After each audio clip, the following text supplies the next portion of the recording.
Joining me now live from Jerusalem is senior contributing editor of the Jewish News Syndicate, Caroline Glick. Caroline, thank you once again for being with us. I want to start with the aid warehouse being broken into, the UN aid warehouse for supplies. Can you talk more about the humanitarian situation right now? I think the main humanitarian situation is that in Gaza, Hamas is holding 238 hostages. It's actually 237.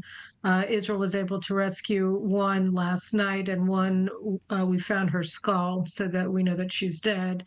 And the other 238, including 30 children and 18 very elderly people over the age of 76, as well as women and men, are all being held hostage. Hamas released a hostage video of 3 women as part of their psychological warfare campaign against Israel.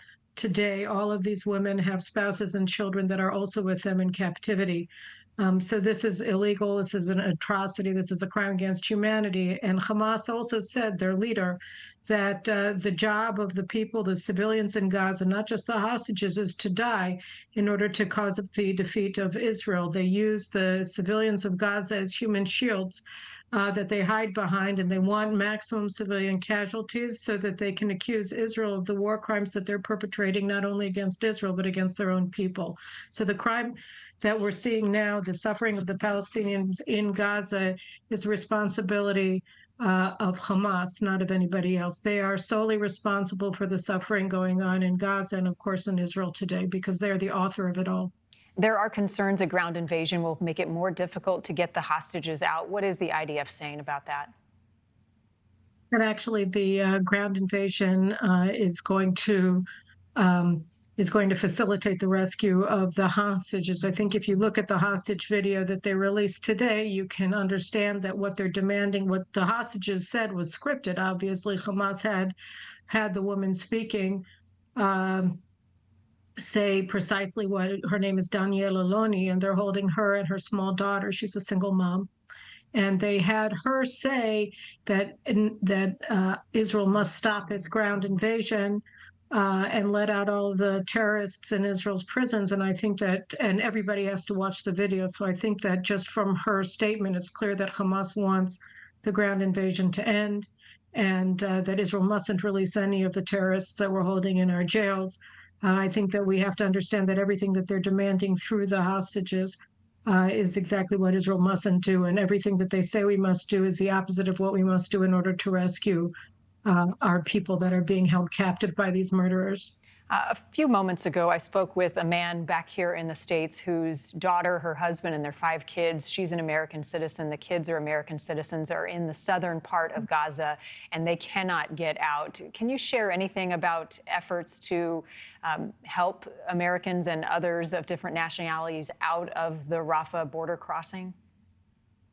Yeah, I think that here too, the problem isn't Israel. The problem is Egypt. Egyptian President Sisi, who receives billions of dollars in U.S. financial and military assistance every year, is refusing to allow even American citizens to traverse into Egyptian territory to reach safety in a third country. You know, and I think that the finger has to be pointed at him first and foremost, and at Hamas, because Sisi should be allowing them to cross the border. I understand there are several hundred American citizens who are waiting to leave, and that the Egyptians are prohibiting them from getting out of Gaza.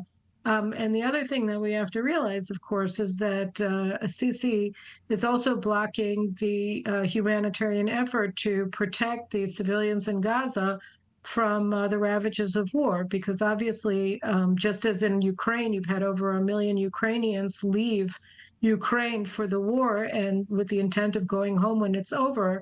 So that would be the expectation for the civilians in Gaza who want to get out of harm's way. But it's Sisi that's blocking them from doing so, not merely to getting into Egypt to shelter there where they would be safe and wouldn't have to serve as human shields for the murderers in Hamas.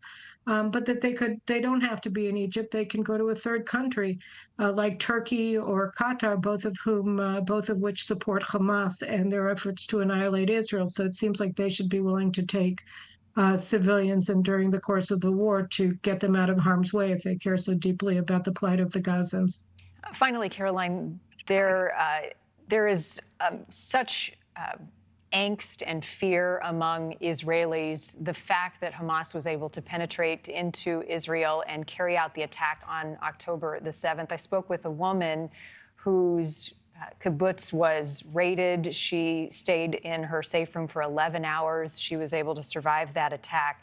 But she questions how the Israeli government is now helping them and can rebuild that trust.